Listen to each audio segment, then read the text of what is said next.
তামুলপুৰ জিলা আগষ্টৰ বিদায় সম্বৰ্ধনা আৰু নৱনিৰ্বাচিত সমিতিৰ কাৰ্যভাৰ গ্ৰহণ কাৰ্যসূচী তামুলপুৰ জিলা গোৰ্খা ছাত্ৰ সন্থাৰ ভাৰপ্ৰাপ্ত সভাপতি ৰাজু তামাঙৰ সভাপতিত্বত অনুষ্ঠিত হয় সভা।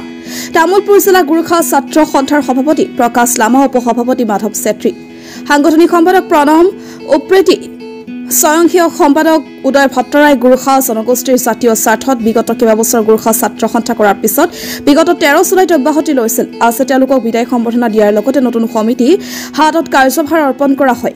আজি অনুষ্ঠানত আগষ্ট কেন্দ্ৰীয় সমিতিৰ উপসভাপতি সঞ্জীৱ চৌহান, ৰাজু বস্কাই, সহকাৰী সম্পাদক জন চৌহান, সাংগঠনিক সম্পাদক প্ৰকাশ কৰেলা, প্ৰচাৰ সম্পাদক সমৰাজ সোণাৰ, বিটিআৰ কেন্দ্ৰীয় সমিতিৰ সাধাৰণ সম্পাদক ৰাজু সুবেদী, বিটিচি প্ৰাক্তন MCLF বাসুদেৱ উপাধ্যায়, তামুলপুৰ জিলা গোৰ্খা সন্মিলনৰ সভাপতি নৰেন কাৰ্কিৰ লগতে কেইবাগৰাকী বিশিষ্ট ব্যক্তি উপস্থিত থাকে। এটা সুখৰ দিন মোৰ কাৰণে আৰু এটা দুখৰ দিন। মোৰ যিটো সভাপতি আছিলে প্ৰকাশ লামা, তেখেতে 1.5 বছৰ কাৰ্যকাল চলাই যিটো জাতিৰ কাৰণে কাম কৰি গৈছিল, তেখেতৰ বহুত ধ্যান আছে, কিন্তু অকস্মাত তেখেতৰ ঘৰ পৰিবাৰ কিছু অসুবিধাৰ কাৰণে তেখেতে এই পদটো এৰিব লগা হ'ল। তেখেতে মোক দায়িত্বভাৰ অৰ্পণ কৰিলে।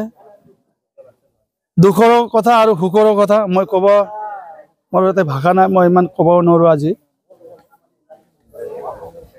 আমি বিশেষ ক'বলৈ গ'লে তামুলপুৰ জিলা গোৰ্খা ছাত্ৰ সন্থাৰ আজিৰ সময়লৈকে মই সভাপতিৰ দায়িত্বত আছিলোঁ। ইয়াৰ আগতে মই তামুলপুৰ গোৰ্খা ছাত্ৰ সন্থাৰ মজিয়াত বহি প্ৰভুদেৱলী আঞ্চলিক সমিতি, সমিতি লগাই জিলা সমিতিৰ সুদীৰ্ঘ সময় ধৰি প্ৰায় 11টা বছৰ মই সাংগঠনিক কাম কাজত সক্ৰিয়ভাৱে কাম কৰিছিলোঁ। ইয়াৰ অনেকো ঘাত প্ৰতিঘাত, অনেকো বাধা বিঘিনিৰ সময়ত নেওচি আমি জাতিৰ হকে, সমাজৰ হকে কাম কৰি আহিছোঁ। নিৰন্তৰভাৱে আমি মাত মাতি আহিছোঁ। গতিকে এতিয়া বহু এটা দীঘলীয়া প্ৰক্ৰিয়া আমি পাৰ কৰি আহিলোঁ। আমি অনুভৱ কৰিলোঁ আমাৰ জাতিটোৱে কিমানখিনি পাবলৈ সক্ষম হ'লে, কিমানখিনি আৰু কৰিবলৈ বাকী আছে, গোটেইখিনি আমি পৰ্যালোচনা কৰিলোঁ। গতিকে আজি মই এটা সিদ্ধান্ত ল'লোঁ যে মই গোৰ্খা ছাত্ৰ সন্থাৰ মজিয়াৰ পৰা বহু সময় হ'ল আৰু অহা নৱ প্ৰজন্মকো আমি সুবিধা দিব লাগিব।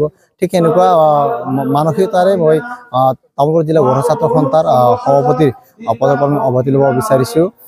মোৰ লগতে উপসভাপতি মাধৱ চেত্ৰী, সাংগঠনিক সম্পাদক প্ৰণৱ উপ্ৰেতি, আমাৰ ভলণ্টিয়াৰ চিফ আমাৰ উদয় ভট্টৰাই, সকলোৱে আমি একেলগে আমি অব্যাহতি ল'লোঁ।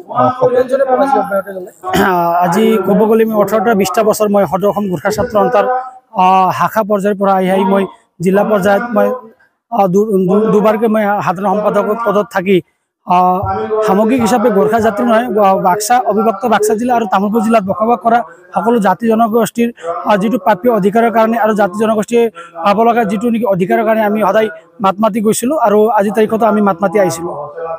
এই তামুলপুৰ জিলা সদৌ অসম গোৰ্খা ছাত্ৰ সন্থাৰ তামুলপুৰ জিলাৰ আজি বিদায় তথা কাৰ্যভাৰ গ্ৰহণ। আমাৰ যিহেতু বিশেষ অসুবিধাৰ কাৰণে তামুলপুৰ জিলাৰ সভাপতি প্ৰকাশ লামাই আজি অব্যাহতি লৈছে। ইয়াত নতুনকৈ সভাপতি হিচাপে ৰাজু তামাং দেৱক ইয়াক দায়িত্বভাৰ দিয়া হৈছে।